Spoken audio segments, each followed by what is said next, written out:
And thank you very much for joining us on PM Express. There is a lot happening as far as the war on illegal mining is concerned. Today there have been two very important updates. There was a press conference that was addressed by the Sector Minister, Lands and Natural Resources and Environment, headed by Murtala Mohammed.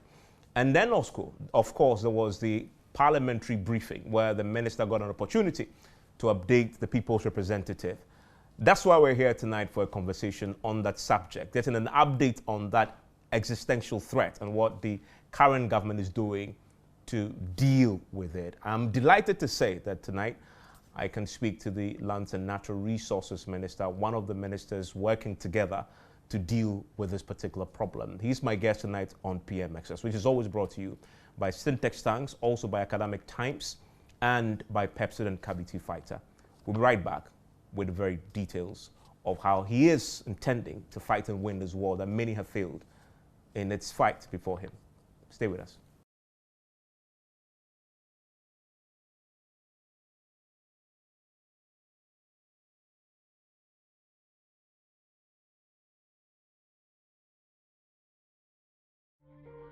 And thank you very much for joining us on PM Express. Today there has been an update on the fight against illegal mining. The Sector Minister, the Lands and Natural Resources Minister, has both addressed the press conference and also been to Parliament to update us all. Tonight we'll get a bit more of the detail behind the facts as he put before Parliament and also at the press conference. I'm delighted to say that I've been joined by the man who is really in the thick of affairs, dealing with one of the most existential threats we face as a country, the illegal mining menace. Ama Kofi Boy is my guest tonight on PM Express. Thank you very much, sir. It's good to be here. Great to have you. Great to have you. PM Express. Yes, it's a yes. very beautiful program. It's been a while since we had you on. Yes, it has been. So I'm delighted to have you. It's good to be here. And we chose a day, obviously, when you've been very busy updating the entire country on what has been happening when it comes to illegal mining. The top headlines from what I've read so far from your press conference in the morning is the revocation of all licenses issued after December 7. Why has that become necessary? Well, we took our time to set up a committee, two committees in fact. One of them made up of security experts and others, including some journalists, and another committee which was made up of professionals in the mining sector, were to basically do a complete review with information from the field. It was very clear that the licenses from December 7 up were done in a rush without due diligence, and in some cases, some of the reports in the interim reports was that some of these communities that are supposed to be impacted were not engaged as required by law. So it was very, very clear that there has to be a restart on those aspects. But we also thought it was important that even though the overall small-scale mining licenses across border are also fraught with so many problems, there was the need to have, the committee had recommended a complete revocation. But after a complete discussion, it was very clear that we still needed to set up a technical team, and that's why today we did that, to basically review and validate all those existing licenses as we go forward. So remember, we are dealing with all these multiple challenges with illegal mining activities, with illegal activities in our forests as well, with the destruction of our water bodies. And we are confronted with this fight to make sure we do reforestation in degraded lands and bring back our waters from brown to blue. The last thing we want is to make sure that people who have licenses are also adding to the problem. We need to really sanitize the licensing regime and make sure that those who have licenses are also playing by the rules. And it's very clear that that is not happening. And so this will be an opportunity for us. For example, I think you were going to ask the follow-up, what are some of the specific violations? I've given you one. Yeah. Multiple licenses have been given to people who have not even bothered to follow up on renewals. follow up on their EPA renewals. Some of them are completely violating the rules in terms of mining beyond the boundaries that they've been given and destroying, entering into water bodies. The whole processes and the guidelines they've been given is complete violations. They are basically engaged in illegal activities. And so... And these only affect those licenses issued post December 7? Well, the post-December, it's obvious to me that the post-December 7th, if you look at the quantum of licenses and the rush within which those licenses were given, it was obvious that the time period needed to basically do all the processes and go through the validation process, the community engagement. You know, just think about it. One of the problems and one of the reasons why you will see that the attempt to do this validation is also to make sure we empower the communities where mining is taking place.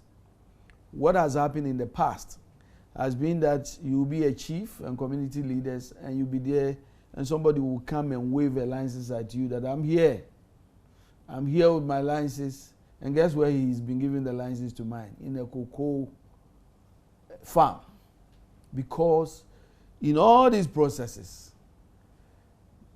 the institutions of state had never taken their time to go back to look at the place that we are giving you the licenses. In fact, the only person who knows where the facility is in most cases has been the applicant, who will now come and the coordinates will be plugged in an office, and then they will go back, and it turns out that they will go back and they will be mining in closed areas. That is why in the new proposal that we announced today, we are decentralizing the process of licensing completely. And one of the key proposals by the committee, which has been thought out properly, is that, you know, just think about it. Where is mining taking place? It's taking place in our districts. Who are the key players in the district? It's the district chief executives and the district security committee, the police commander, the DCE, all the key players that make up DISEC. What we are proposing in this new approach is that the DISEC will now be co-opted when it comes to licensing. EPA, Minerals Commission, Forestry Commission if that's needed, Water Resource Commission, and that decision with traditional authorities representing in that area. And the decision and the recommendation for licenses will then be brought. Guess what? Once the decision of license is issued, the district chief executive and his DISEC are completely responsible to ensure. And the DCE and the president has already agreed. The KPIs for every DCE will be that the licensing regime and the guidelines in which those licenses have been given, he and his team are going to be held completely accountable. Because the decentralized unit, yes, made up of the District Security Council, the DCE, that would then evaluate the license and make a recommendation. They will make recommendations before it is approved and issued. That is correct. So they'll make a recommendation to the commission? Yeah, to the process, the commission. I remember the commission will have a representative on that committee, okay, in a way. So that eventually gets to your table. Yes, and then in the past, we had boxes of approval. The Water Resource Commission, for example, who approved alliances to say that yes, this is not close to a water body. The EPA who approved. Then the Minerals Commission will approve. This new approach envisage, even though it has been attempted, envisage a one-stop shop. Okay. But more than that, this time, that one-stop shop also includes the communities that are going to be impacted. Because the communities are also going to approve this recommendation that indeed there has been hearing in our area. And we agree that where this small-scale mining license concession is being given is quite frankly not close to a water body or a forest reserve, and that is indeed something that we support. It is only on that basis that the minister sitting in Accra will sign and approve a small-scale mining license.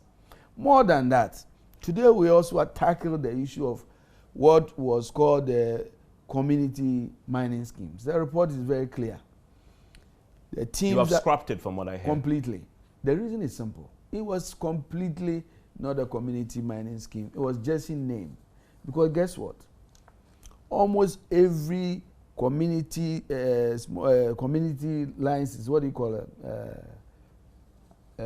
Small scale. It was called community mining. Community mining licenses. Yeah. Almost every community that we had visited that is supposed to have a community mining license had nobody there that was part of that license.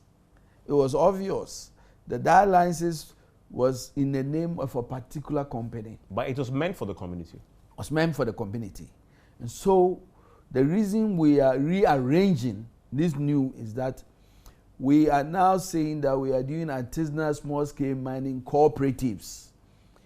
This license is going to be done when the community, with the support of the licensing dissect regime, will engage them, and they themselves will now formulate and form their artisanal community mining with the approval at the dissect level, with the support there of all the government institutions that have representatives in Accra, to make sure that indeed it is the community who is doing this, so that it is not only community in name, but in community in fact. That way, the community will not only benefit, but they will also be responsible for that activity. And so this is really part of that. The other aspect of why we tackle this on a large scale is that there's so much violation. People, we are also doing what we call categorization. Yeah, and I'll come to that. That was a new one I heard today. Yes, and really, I saw it traced back to your manifesto. That's correct. Because a lot of that you had That's said correct. you would do. So this is, in essence, you making good That's on the correct. contract Very important. you place before the Very Ghanaian people. important. Back to the revoked license, I was checking the Minerals Commission's website for the what they call the mineral repository. That will give you a sense of licenses issued. I counted 426 licenses since December 7. And this includes support licenses. And I counted actual mining leases and licenses amounted to 63 licenses. And then you have the prospecting license of 13 that have been issued. But also post-December 7, I noticed that there is one license issued to Newmont and then 15 support licenses. We are talking about small scale. So this is only small scale scale mining. So not for the large scale mining. This has nothing to do with large scale mining. Okay. We're very clear about that.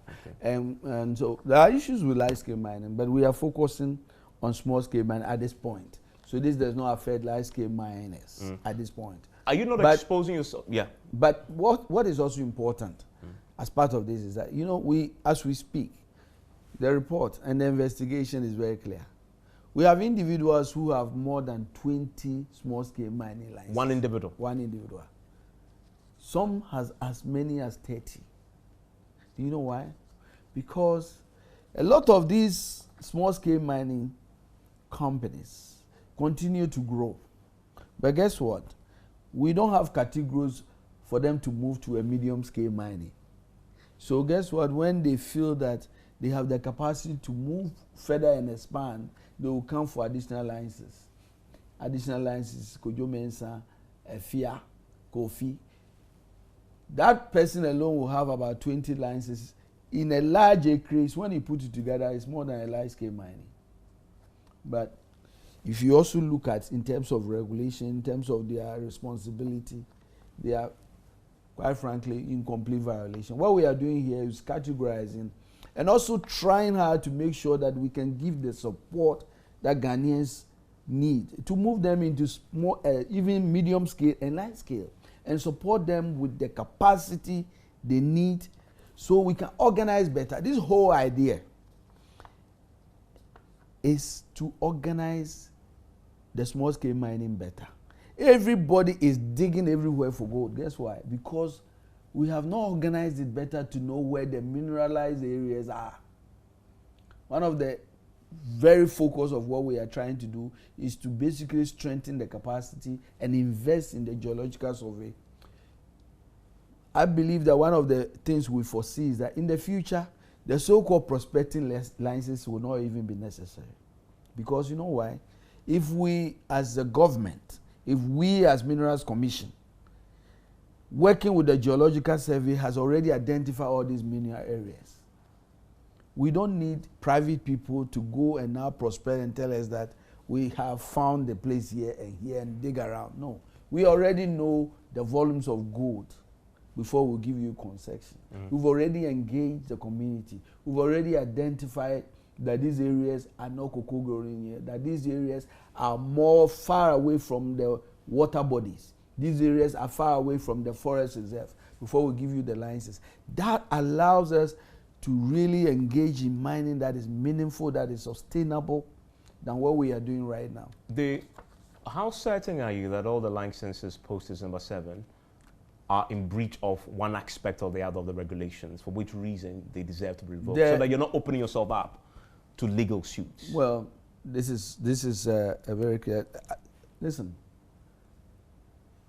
the minister is clouded with the authority to make sure we protect the state, and it's very, very clear to me. We must follow due process. We are going to follow due process, and that's exactly what we are doing. But it is very, very clear to me that I have a responsibility to protect the state. What we have also said, and as we said in the press conference, that is why we have processes for people that feel that their processes are correct and that they have done the right validations. They have the right to basically come to the committee as well. And the same way that all the review that is being done will be, those who are reporting them will be given audience, and their licenses will be given attention, and the right questions and the right due diligence will be done. We'll give that same opportunity to all those licenses that are subject to this revocation. So those licenses you've revoked, they have recourse back to the committee? They have the right to come. Okay. They have the right. But what if they come and show you evidence that they acquired it legitimately under the right legislation and followed all due process? Thank God. We are trying to do the right thing for this country. But we are saying that if you look at the time period, do you know the reason we have the Transitional Act? Do you know the reason that we passed the law as a country that when we finish election, and within that 30 days when the whole world is going how we are changing power, certain decisions must not be made? Because we believe that in those periods of transition, it is too short for certain important decisions not to be made. Especially not to make decisions. We are already saddled with, I've just described to you the licensing regime that is already clear. Except that licenses. You just described 400 licenses. Yes, a lot. Within 30 days. Yes, that's a lot indeed. But except that the issuing of a license for prospecting or mining is a process. The date of issue is not the big commencement of the process. It might have been a process that led to December 7 and beyond, that the individual would have gone through the entire application process and may just have received the license. It is possible. Post December 7. It is possible. But I'm saying that as a minister, I took my time and made sure that I set up a team of experts to go down and advise. We have come to the conclusion that that time period for 400 plus licenses was obviously didn't follow due diligence, and it's not in the interest of the state. And we have the capacity to take a second look. Look, everybody that feels so strongly about applying for these licenses will be given the opportunity, knowing that they've gone through the process. I'm sure there are things they've done. But this committee will be fair and transparent. In fact, if you look at the makeup of this committee, it's made up not only of reps from all the government agencies, it includes the Chamber of Mine, Small Scale Mining Association, officials from the Attorney General, because the intention is not to be punitive, but to make sure that we protect the state and make sure we bring sanity in the licensing regime. The assumption there is that something fundamentally was wrong with the license issuing process at the time that, of course, you reviewed, and that's what has led to this revocation. So they have to come and justify, I guess, to the committee if the right processes were followed initially. I am sure that the people of Ghana will be scared if in every 4 months over 450 to 500 licenses are issued. And I know the committee has also been given 2 months to do a complete review of the entire set of small-scale licenses that they are looking at. I counted 1,373 active licenses. It's likely that the committee, when they get to the close of the action, will know the progress they've made. 2 months this is not set in stone. Considering the number of licenses they have to look at and review. It was to let them know the urgency and how hard they have to work. But there's flexibility. If it means we have to extend the time for them, we will do so. And for those licenses that don't meet the high bar you're now setting, what happens to them? Those licenses that were not revoked, but will be part of this group of 1,373. There will be opportunity for rectification. Okay. There will be opportunities for corrections. There will be opportunities for penalties being paid. There will be opportunities for some of these licenses to basically do some few things. For example, if you have taken 20 licenses and we've identified these areas, we are struggling. Today in Parliament, they were asking me how much money I've received to go and do reclamation. Should it be the responsibility of a government that is already struggling with money to go and find money to go and do reclamation of damaged places where businessmen have made money and left? This is going to be an opportunity for us to go back to look at these mining companies that are already saddling us with this huge amount of money we need. And one of the reasons why we are also moving to this recategorization, large-scale mining companies are required to post bond, okay? And those bonds, they also get insurance. And you know what? So if they finish and the inspection is done and they have not met the requirements, those bonds are going to be used to really do the reclamation, all the things they failed to do. We are moving to a place where this recategorization will now allow us, for example, for those in this category of medium scale, to basically require some responsibility. We are getting to that point where we are going to hold the small scale and scale mining companies accountable to make sure that they also take responsibility for everything that goes wrong. So it will not be a headache of government looking for money for people who have acted irresponsibly. Okay? So as we speak, visit districts where mining, small scale mining has done, or I'm not even talking about illegal mining. Just small scale, legal, small scale mining. Some of them have really done the work, left to other places, and they've not done the reclamation. Exactly what are we doing to get them to go back and fix the mess before they move to the next one?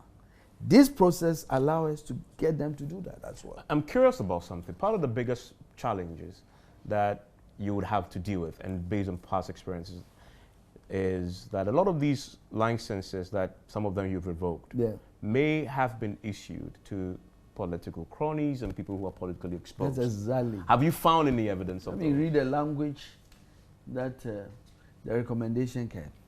But I'll leave it. You know what? This whole fight against Galamsey and illegal mining, I am the first to tell you, one of the key recommendations by this team is that it is time for us to name and shame political players who have been hiding behind this. You have unmarked them in your work so far? Yeah, to name and shame. Yes. You have unmarked some already in your work so far? Well, I'm sure that very soon I'll be unmarking them. I'm telling you that. And I already went public. And I said it. Not too many Ghanaians get a chance to sit where I'm sitting, you know. And I've said, this is a job of my lifetime, a crisis of our lifetime. And if the whole of Ghana has given President Mahama this huge responsibility, and he's looked around and he's given me this responsibility to my colleagues, that we work together to make sure we're something, and the people of Ghana are just counting on us, then everybody else, it doesn't matter what your political polarization is. If you are standing in the way of our success, you know what? Nobody should come and tell me that you are a comrade. You are not. You are an enemy of the state. And that's how we are going to treat you. And I can't wait for the day when we will line up big party people, handcuffed, locked up and tried. And I'm sure that if they try us, that's what will happen. Because this is no longer about NDC and MPP. It happened. We're here. We saw what happened in that last 8 years. And I must be frank. When I saw some of the things that were done, the attempts, the intentions, some of the intentions were very good. It failed because this attitude of covering for political opponents. If we try it, we will fail. And President Mahama is very clear. Has he empowered you to do it, even if it has to do with some of your own people? You know, the only way I can come publicly and say that when big people are arrested, the last time we arrested Chinese people who have left their country and are determined to kill all of us here with their illegal activities. And when we lock them up, anybody who calls me, I said, he should call President Mahama, who is the only authority, to tell me that we should stop it. But I know the reason I say that is because the person who is encouraging me and urging me on to do this, and urging my colleague ministers, and let me say that I've been I've received a lot of support from the Minister of Interior, the Minister of Defense, the Minister of Environment, Science and Technology, the Minister of Water Resources. And these ministers they have the same determination and attitude. But I'm fascinated. So when you arrested the Chinese, people were already calling you to intervene on their behalf or get you to release them? No, I'm sure. I'm sure that it's a story that is known. But I'm just telling you that I'm happy that that phone call never came to me. That phone call never came to me. I am looking for a day, and I'm happy that I got a good reception from the Attorney General. I believe that the time has come for us to set fast-track court to try and prosecute those people who are engaging in this destruction of our forest reserve. You've already pitched it to the Attorney General? In fact, not only the Attorney General, I've gone to the Chief Justice. Okay. And she was very receptive. The Attorney General was very receptive. And we have had very good discussions on that. I believe that this is where we've gotten to. I think that I mean, trust me, this Ministry of Lands and Natural Resources can only work when we get the support from all these agencies. We don't have army, we don't have police. We have these policies, and we rely on all these agencies to give us support. And so far, I think the reception has been good. You have been in this office for just over a month, correct? Yes.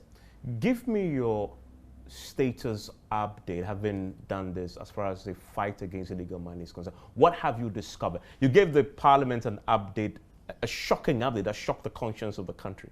I remember listening to you and having goosebumps because you did not hold back. The number of forests that has been destroyed, taking over, the fact that even the state agencies can no longer go into the forest, etc. As we speak tonight, what is the update? You know, you're right. I got a briefing, and actually I couldn't sleep. It was just unbelievable that our country will have forest reserves that are so overtaken, to some extent, some foreigners. that Forestry Commission officials find themselves so struggling. And there were two choices: keep quiet, make it one of these secret national security secrets and keep it. No, or go to the president. I carried my whole team to the president one morning. And we did a presentation. He wouldn't sit in his chair. Was so blue. I said, Mr. President, I'm going to Parliament. I want to tell the whole Ghana that everybody should wake up and join me, because this is not going to be. And I remember when I finished, I was getting all these attacks. He said, why is he complaining about? Because I wanted to wake up the conscience of the people of Ghana that the minister and the ministry alone cannot do this. I wanted everybody to understand that this is crisis. I even describe it as war. But guess what? I took the advice and the direction of the president that we should work hard and talk less and focus in dealing with it.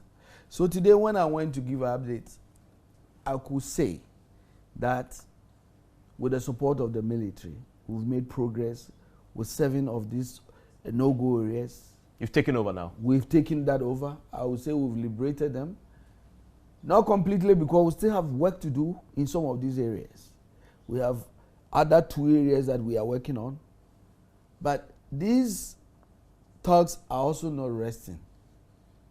They are alert and ready to go to all those places. I have to tell you, the Forestry Commission team has also been working very hard. And, you know, I say that because the report is here. The Forestry Commission's report is very, very clear that these people were so emboldened because for 2 years, the military basically, I don't know what happened, but it was very clear that they had a field day. They had a field day. And if I show you some of the items that have been seized, pump, gun, and other very sophisticated equipment that has been seized. So it was that serious. And so I'm very happy that we continue this effort, but we are not there yet. And so this is really not the time for jubilation. We need to work and continue to make sure we can look at our water bodies as well. In fact, in some of these places, they've actually blocked the flow of the water in the middle of these waters. With what? They've basically done encampments and blocked them so that the flow of the water is going in different directions. It's just to serve their selfish purpose of just mining in that area. That's correct. That's correct. It was all they are thinking about is just the money. They are not thinking about how many people are going to die. Do you know some numbers I have? Tell me. That will shake you. Tell me. Last year, 2024, the third largest thing we imported into this country was excavators. Of all the things that we import in this country? 6.2 billion Ghana cedis worth of excavators. That's the third value in terms of value. One of the things that was not said, and we are working on, is that we just had an engagement with the Ministry of Transport, who has agreed that we have to now basically move, not only with DVLA, but all the other institutions. I know that in the previous administration, there was some effort on the tracking of excavators and all of that. But this thing should be more than that. We should basically begin using modern technology and then making sure that we know the excavators that are coming. As for champagne and others, it has to be completely banned because the purpose is to mine in water reserves. There's no business of any champagne to be in this country. Have you done it already though? Or this is something that, because banning that should be simple. Oh, that's already banned. Yeah. You see, that's already banned. How are they on our water bodies then? Because we have a lot on the water bodies as well. It is there. Look, our system has problems. I must be adding. Our system has problems. And then the sector we are dealing with, we are talking money. An ounce of gold today is $3,000+. So you can just imagine. These are people that are not only with resources, they have the capacity to basically penetrate everywhere. So that's the kind of fight we are dealing with. But if we are united and we're very clear in our mind that lives and the future of this country, the future of our children, our health, is more than money, we can win it. You're talking about water bodies. Just this weekend, the chief executive of the Environmental Protection Authority, Professor Kluche, backed the declaration state of emergency on the water bodies. Where do you stand on that? Well, the power to declare emergency. State of emergency. It lies with the president. Power, yes, it lies with the president. But the president would take advice from you. She has, in fact, so far she's the only head of a state institution. That is correct. To publicly say, yes, declare because of what she's seen. And as a minister, well, where do you stand as my advice because to the president, she's not under your ministry, she's under an environment ministry, but of course she works together with you. I've already raised the concern. When your turbidity levels that is supposed to stay around 500 moves to 5,000 to about 12,000, when the Ghana Water Company already alarmed the whole country that we are struggling to treat water because of these high levels. It is that serious. Our responsibility is to raise the alarm, is to take the steps. And so we'll continue to do so. When you consider that the previous president, the Nanado, put his president on the line, and the evidence shows that he failed. If you even measured it by turbidity levels, the time that he declared it, it wasn't 14,000 MTU. Now it is and more. If you just measure that, that says he's failed. The evidence is clear. Ministers before you have all tried at this and largely failed. Does that fill you with a certain trepidation when you're making these very bold public declarations of what you plan to achieve in dealing with illegal mining? I've always said that when you are so determined, what you have to do is to wake up with a clear conscience, work very hard, and make sure that you are getting the work done on a daily basis, and let the results speak for themselves. I think that how we have started, if we stay focused, if we stay fearless, if we avoid these political traps and start talking, oh, let our boys, oh, this is the time for NDC. If we start, because I was here, I was a deputy minority leader. I know exactly what had happened in the last 8 years. Anytime a government do not see the problem as what it is and try to basically have political cover, then there's a danger for failure. I believe that this is what we have to avoid. And I know where we have come from. And I believe that this president is determined to leave a legacy of blue water and green Ghana. And we are going to work so hard at it. One other tool in the box is that can help your cause in the forest reserves is the repeal of that LI 2462. Yes. There was an attempt to lay it yesterday. It didn't quite materialize because the minority side raised questions about pre-laying and it has to go, and eventually it wasn't laid. What's the plan to have that repealed? I think that if you want to know the president's determination and his commitment to this fight, it is this repeal of LI 2462. When the president summoned all his key ministers and tells them, I know that is the power that I have, I don't want it. Go and repeal the power of the president to have that authority to allow mining forest reserve. That speaks volumes about the president's determination to solve a problem. And he says, at this point in this crisis, no president needs this power. And I'm very happy to have the steps. I think I was jointly with the Minister of Environment, Science and Technology. He's the lead person on the SLI. He has worked closely with us and the Attorney General. And I believe that, God willing, by Thursday, this will be late. And that will be history once done. I mean, talking about the Ministry of Finance, in the budget, yes, I recall before the budget, considering the threat that we face with illegal mining, there were expectations that you get a pot of money to wage the war. We didn't find that in the budget. Well, there's some money there. There's some money there. Listen, you know our country's financial situation. even in this difficult time, the Minister of Finance has made some allocation. We believe as we go forward. But the threat is existential. Well, you should have received far more we are going to just for illegal mining. Yeah, we are going to get some money to start. We are going to also work with our partners and other stakeholders. You see, I think that some of our partners have not been so impressed with some of the outcomes. And so, with the little we have, we want to impress the world that this new government is so determined to make Ghana green, to turn our water bodies blue. And I believe that we are going to attract some funding outside the budget. And still on the budget, though, part of your sector is also dealing with the large-scale mines. Yes. You know that the finance minister who you just mentioned had imposed an extra tax. Exactly. Yeah. Yesterday, I was speaking to the head of the Chamber of Mines, and he was complaining. In fact, he says he's written to the Finance Committee in Parliament asking for a hearing because they were not consulted, they were informed.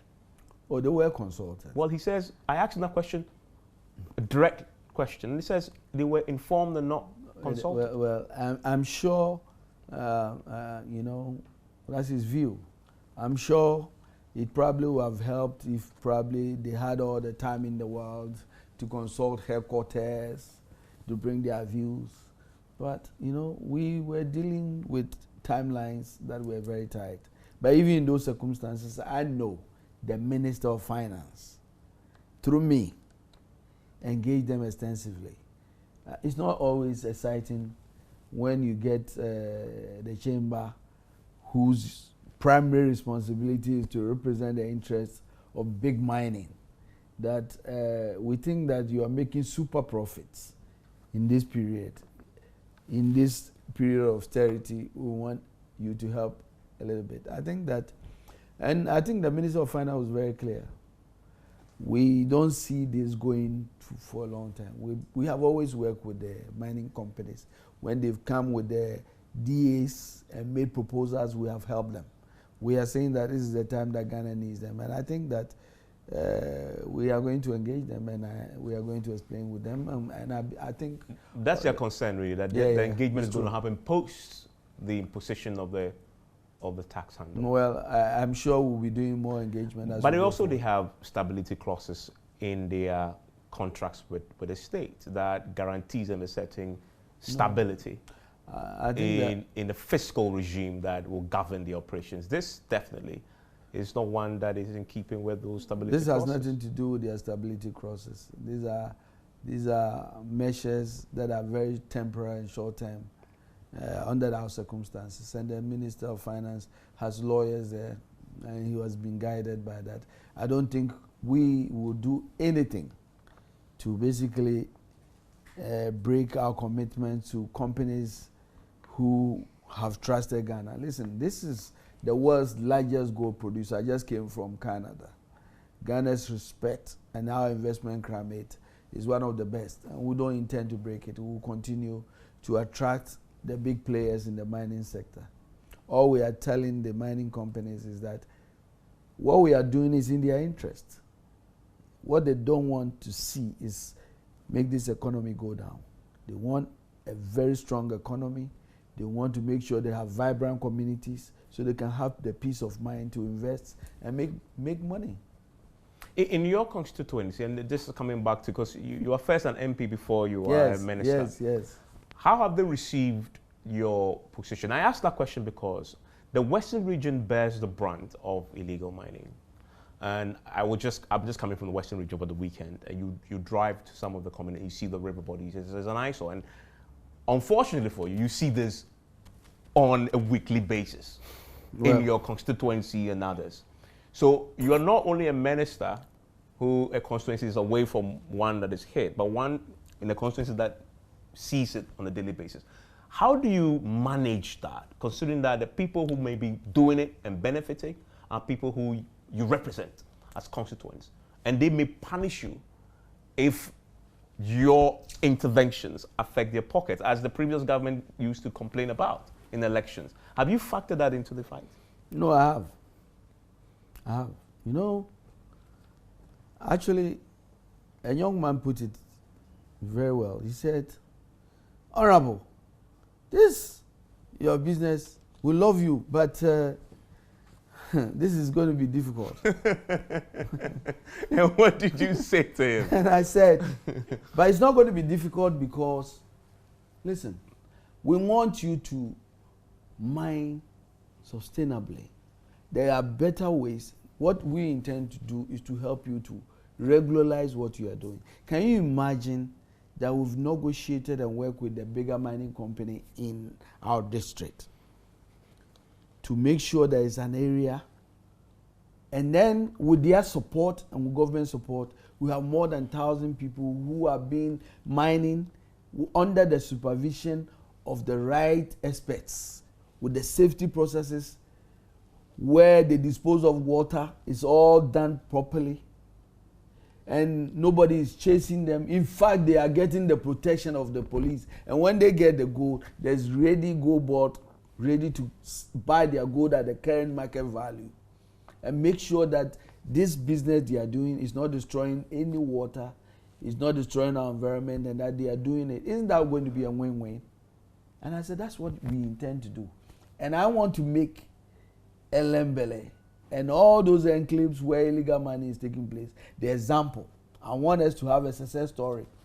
If I am going to succeed, I want that to start from these areas to make sure that it is possible to do mining sustainably.